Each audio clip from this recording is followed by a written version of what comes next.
You ever open up an app, just for a second, and then you look up at the clock and, whoops, a whole hour's just gone? Just vanished into the scroll? Well, today, we're putting that lost time under a microscope. We're going to do a full forensic analysis of the code that powers the world's most captivating and maybe its most dangerous recommendation engine. I mean, think about it. This thing holds the attention of billions of people. It shapes culture, it creates trends, all in real time. It really is a masterpiece of engineering and is all designed for one single, incredibly ambitious goal: to know what you want to watch even before you do. But of course, with that kind of power comes a ton of scrutiny, because the same ruthless efficiency that makes it so engaging, well, it also brings up some really serious questions about what it's doing to our minds, to our society, and even to our grip on reality. So we're treating this like a proper investigation. We're going to look at all the evidence, from psychological studies to deep dive technical papers, all the way to actual court documents, to finally figure out how this thing really works. Okay, first up, let's look at the effect it has on us, the people actually using it.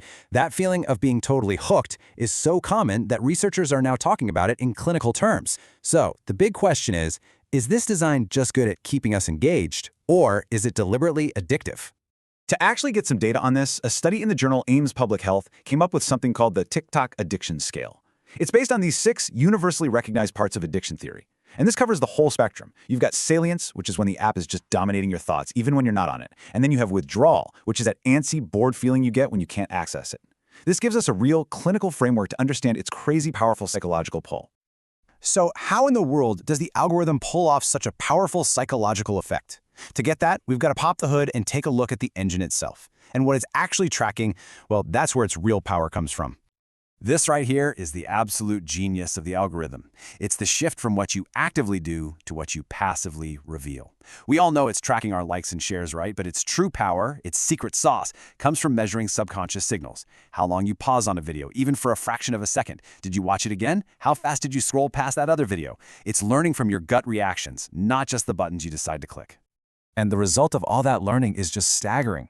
According to algorithm expert and former Google engineer Guillaume Chasselot, something like 95% of the content you see on TikTok is not from people you follow. It's served up to you directly by the recommendation engine. The For You page isn't part of the app. The For You page is the app.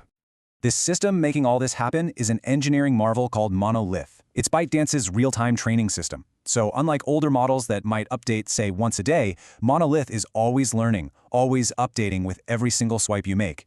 This means the algorithm doesn't need days to get to know you. It can build a pretty accurate profile of your psychological triggers in just a matter of minutes. And this quote just gets right to the heart of it. It's not just about finding what you like. It's about finding the content that you are psychologically vulnerable to, the stuff that will hijack your attention and stop your thumb from scrolling, whether you consciously enjoy it or not. So what happens when you let a system this powerful loose in the real world? When an algorithm's only goal is to maximize engagement, the outcomes can be, well, deeply concerning, and they are very well documented. An investigation by Amnesty International and AI Forensics found this terrifyingly fast rabbit hole effect. They discovered that if a user just showed a little bit of interest in mental health content, within just 3 to 20 minutes, over half the videos on their feed were about mental health struggles. Just let that sink in. Then, within an hour, the feed started serving up content that normalized or even encouraged suicide. After just a few hours, almost half of all videos were potentially harmful. This is a textbook example of what we call a filter bubble. The algorithm builds this unique little universe of information just for you, designed to show you exactly what it thinks you want.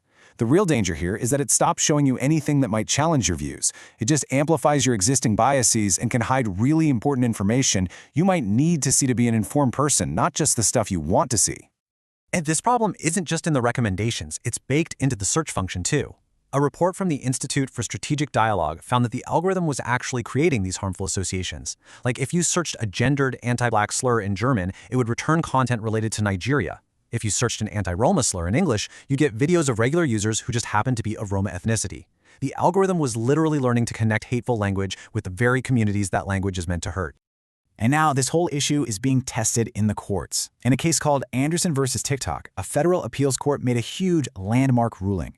They said that because the algorithm curates and recommends the content, it's not just a neutral platform.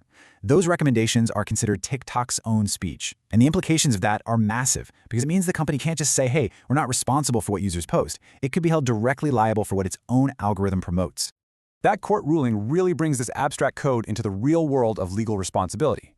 So when we take a step back and look at all the evidence, the addictive psychology, the ruthlessly efficient tech, and the very real consequences. What's the final verdict on this code? So is it just a tool, a neutral thing that gives us what we want? Or is it more of a trap, designed from the ground up to exploit our psychological weaknesses, all for the sake of engagement and profit? The evidence we've seen suggests the reality is a lot more complicated than a simple yes or no. When it comes right down to it, the algorithm is a mirror. It's an incredibly powerful, incredibly fast, and yeah, sometimes a distorted mirror that just reflects our own subconscious desires, our fears, and our biases right back at us. It doesn't have a moral compass, it just has one prime directive: keep you watching. And understanding that, how it works, what it's looking for in your behavior, and how it can lead you down a rabbit hole, that is the first and most important step to taking back your own attention.